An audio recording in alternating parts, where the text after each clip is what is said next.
সাধারণ মানুষের মধ্যে আমি যতটা ভালোবাসা পেয়েছি, যত হৃদয় দিয়ে তারা মানুষের কাছে আসে, যতটা ভালোবাসে, অনেক উচ্চ শিখরে আল্লাহ আমার যাওয়ার তৌফিক দান করেছে। এই ভালোবাসা আমি উপরে কোনো দিন পাই নাই। তাই আমি হক ইনসাফের জন্য এই দেশে কাজ করতে চাই, এদেশের সাধারণ মানুষের হয়ে আমি কাজ করতে চাই। আমি বলেছি যে আমি যদি কাজ করি, আমার তো আল্লাহ পাক যতটুকু তৌফিক দিয়েছে, আমার নিজের অর্থ দিয়ে আমি হইলাম না, ডাজ নট ম্যাটার।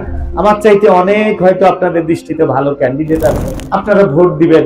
আমি তো কখনো একটা নির্বাচনে কোনো একটা ইউটিউবে বা কোনো জায়গায় আপনারা ফেসবুকে দেখবেন না যে আমি একটা লোকের নিয়ে আমি সমালোচনা করেছি। এমন একটা আমি কথা বলবো না যে আমার একটা কথার দ্বারায় মানুষ আঘাত পাবে, বা আমি এমন কোনো কথা বলবো না মানুষকে একটা মিথ্যা আশ্বাস দিলাম সেই কাজ আমি করতে পারবো না। আমার এই জবান দিয়ে আমি বলেছি যে আমার নিজের অর্থ দিয়ে হলে আপনাদের এই রাস্তার কাজ আমি করে দেবো ইনশাআল্লাহ।